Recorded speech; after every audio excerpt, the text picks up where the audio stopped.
Hello everyone, this is Asclepius, and it's my pleasure to introduce a new guest narrator, Little Geek Lost.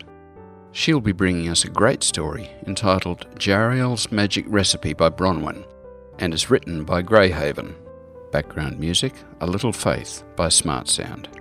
I've got all the bits, everything I need to make Jarial's magic recipe. Oh, this is gonna make me so much faster and stronger. I'll be transformed into an instant hero, flying up and down the King's Road, slaying the monsters, and saving the trade caravans in no time. I might even go further. Not as far as that Shadowwood place, though. As well as wolves, I've heard that there's spiders as big as a cow wandering around in it. Anyway, here's what I've got, just in case you want to have a go making the recipe yourself. Number 1. Some dregs of Scraddock's old clobber. Luckily, I managed to get a hold of this through my own clumsiness. I tripped over my own feet as I went running through the door out of the Hearth of Britannia and went crashing into a nearby table, knocking the flagons of ale flying. Amidst shouts and insults hurled from all corners, I managed to snatch up a cup with the bit of the ale still in it and made a speedy exit out through the window. Number 2. Some wasp squeezings. I was a bit dubious about this one, but I reasoned that the recipe needs a bit of power and spiciness. As the apothecary was showing me some of his stuff, I accidentally, on purpose, knocked over his bookshelf, accompanied with fussing over his precious tomes of herbal remedies and calling me names that sounded most unnatural. He did not notice when some of the squeezings go missing. Number 3. Horse spittle.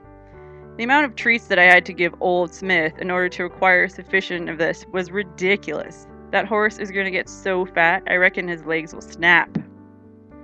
Number 4. A dry bun. Broken in half, this will suck up the mixture nicely. Jarial calls this a delivery medium. Sounds posh, so it's bound to work.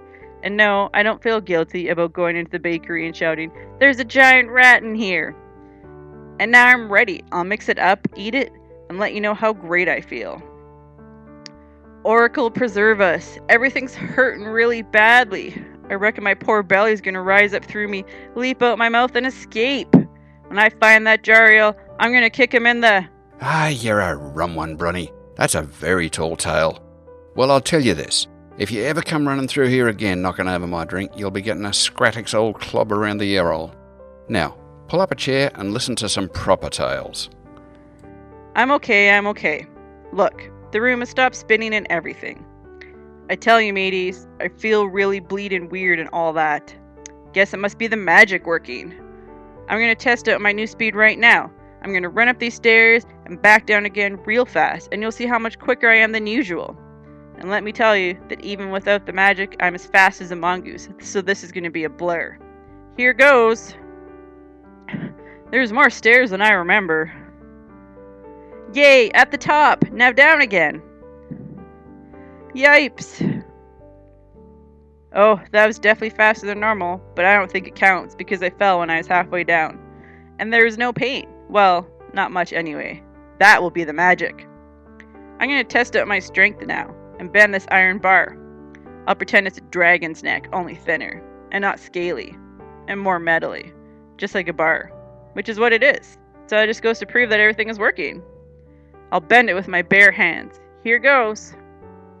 My bare hands and my knee. 2 knees. I think that has bent it. It just looks straight because of trick of the light. Well, it's still pretty straight, but I think it's less straight than it was. I could have bent it more, but I think there's something wrong with the iron.